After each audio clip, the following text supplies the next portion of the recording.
Hi எல்லாருக்கும் welcome to our channel DD moments vlog. நம்ம இன்றைக்கி ஒரு ஹெல்த்தியான குல்ஃபி ரெசிபி வீட்டில் எப்படி செய்யறதுன்னு பார்க்கலாம். அதுக்கு நான் ஒரு கைப்பிடி அளவுக்கு பீனட்ஸை ரோஸ்ட் பண்ணி எடுத்திருக்கேன். அது கூடவே ஒரு கைப்பிடி அளவுக்கு பாதாம் எடுத்திருக்கேன், கொஞ்சமாக முந்திரி, அதுக்கப்புறம் ஒரு 3 ஏலக்காய் சேர்த்துக்கிறேன். நெக்ஸ்ட்டு ஒரு 4 பீஸ் போல் நான் கேட்பரி சாக்லேட் பீஸ் சேர்த்துருக்கேன். உங்கள்கிட்ட என்ன கொக்கோ பவுடர் இருந்தால் கூட அது கூட சேர்த்துக்கலாம். அது கூடவே நான் காய்ச்சி ஆற வச்ச பாலை நல்லா ஃப்ரீஸ் பண்ணி இது போல் கட்டியாக்கி அதை உடைச்சிட்டு நான் இந்த நட்ஸ் கூட சேர்த்துக்கிறேன். ரொம்பவே ஹெல்தி கூட. நீங்கள் குழந்தைங்களுக்கு கூட இதை செஞ்சு கொடுக்கலாம், ரொம்பவும் நல்லது. இந்த சம்மர் சீசனுக்கு ரொம்ப ரொம்ப ஹெல்தியான குல்ஃபி கண்டிப்பாக செஞ்சு பாருங்கள். இது போல் உடைச்ச பால் கட்டிகள் நான் சேர்த்துக்கிறேன். இந்த மாதிரி கட்டி கட்டியாக இருக்கும் போது நல்லாயிருக்கும் குல்ஃபி. அது கூடவே நான் கொஞ்சமாக தேவையான அளவு சுகர் ஆட் பண்ணுறேன். உங்களுக்கு சுகர் பிடிக்கலன்னு சொன்னால் நீங்கள் நாட்டு சக்கரை கூட இதுக்கு பதிலாக யூஸ் பண்ணிக்கலாம்.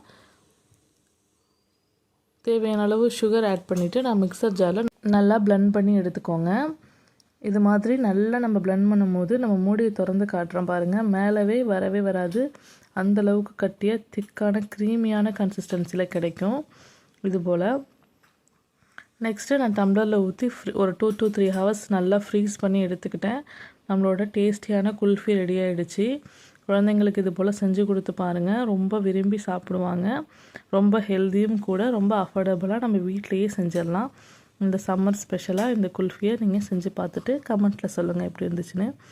டம்ளர்லேருந்து நம்ம எடுக்கும் போது கொஞ்சம் ஒரு 5 மினிட்ஸ் வெளியில் வச்சிங்கன்னா அதுவே நமக்கு டம்ளர்லேருந்து ஈஸியாக ரிமூவ் பண்ணுறதுக்கு ஈஸியாக இருக்கும்.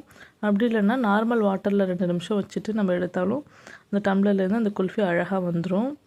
பாருங்கள் எவ்வளோ சுலபமாக வருது பாருங்கள், நமக்கு சூப்பராக பக்காவாக கிடச்சிருக்கு. இது போல் செஞ்சு பார்த்துட்டு கமெண்ட்டில் சொல்லுங்கள். நம்ம சேனலை லைக் பண்ணிவிட்டு சப்ஸ்கிரைப் பண்ணிக்கோங்க. தேங்க்ஸ் ஃபார் வாட்சிங். Keep support our channel.